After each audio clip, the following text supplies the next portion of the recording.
Good morning.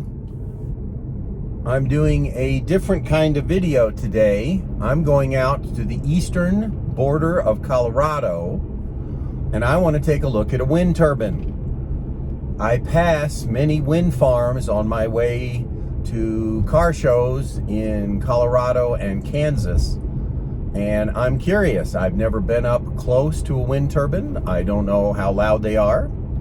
So I'm taking a trip right out to the border of Colorado and Kansas and going to take a look at a small wind farm. I called ahead.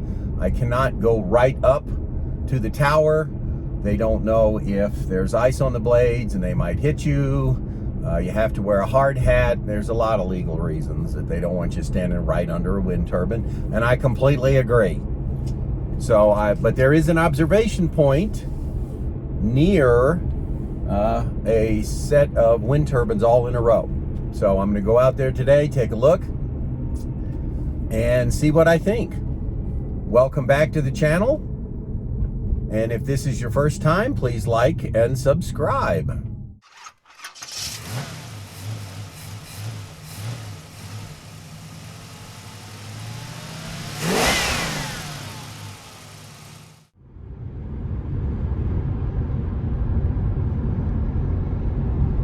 We're getting close.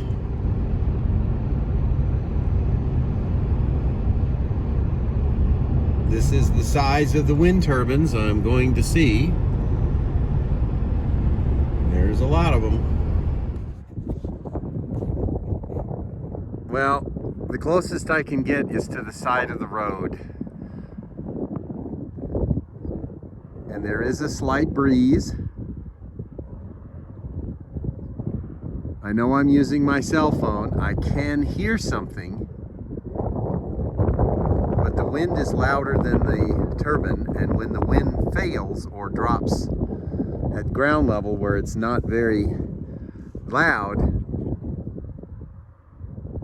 it's not loud at all.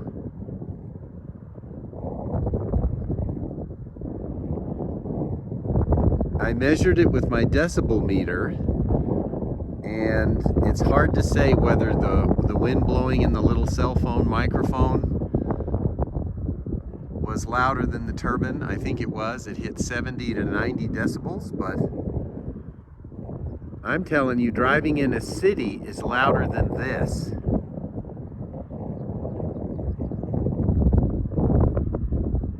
And being next to a semi-tractor trailer truck on the road is much louder than this.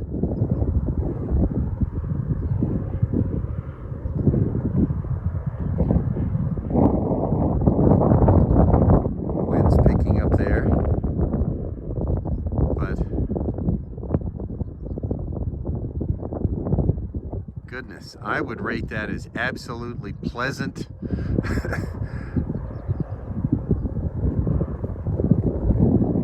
I can only hear the one closest to me. I hear nothing on the ones in the back.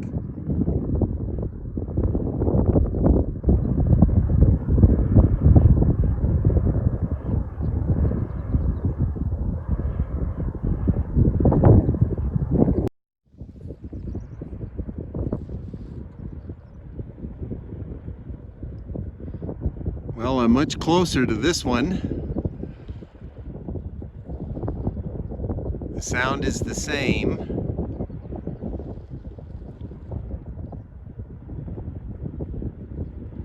Very pleasant.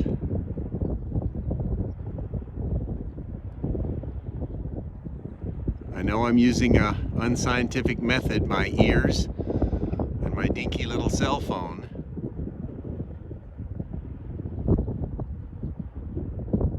But I'm reasonably close, and that is not loud at all.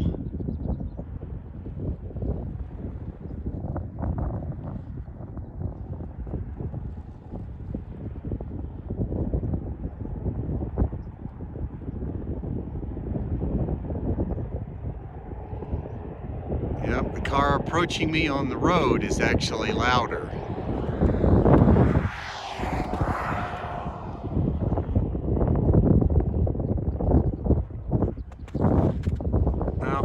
I've done enough turbine video and heard enough.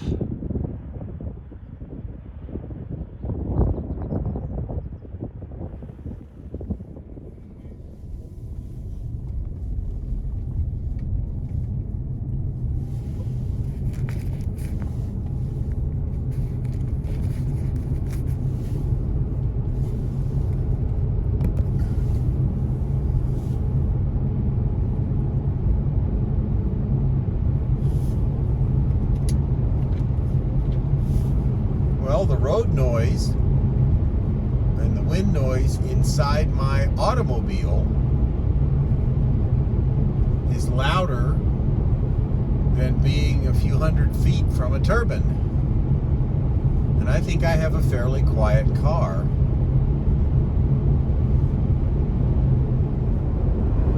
Well, I didn't get my preferred lunch. I saw the McDonald's.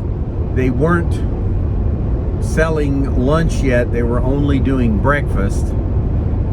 So I then said, maybe I'll go to Arby's, which I like, and thought, well, maybe they're not open. It wasn't 11 a.m. yet. And I didn't want to drive over there and have them be closed and not get something. So I chose to have a McDonald's big breakfast. That's what they call their sausage, egg, and biscuit meal. I cannot count how many gazillion of those meals I made as a McDonald's grill man. I started work there in high school just as McDonald's breakfast came out, and actually remember McChicken.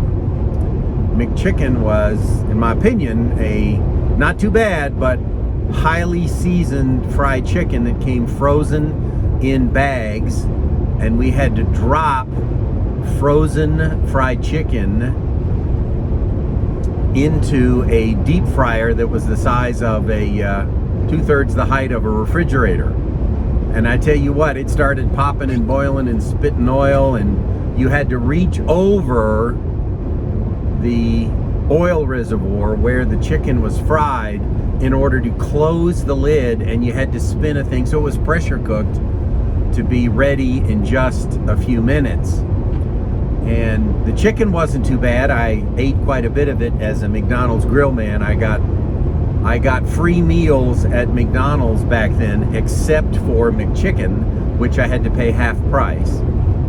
So I ate a fair amount of it, but it was heavily peppered. I'm just surprised that they would never, I don't think today, have an employee reach over boiling hot oil and drop in frozen items into a basket and then rapidly shut the lid and hope nothing spattered on you. That was crazy. McDonald's eventually abandoned McChicken, kept the breakfast though. I think they make as much money on their breakfast as they do anything else. I didn't need to charge to get home, but I decided to go by Arby's, where the charging station is in Limon anyway. And I got one of my favorite things in the whole world, which is a Arby's cherry turnover. Those things are great. So whenever I see an Arby's, I'll get one. I did speak to my first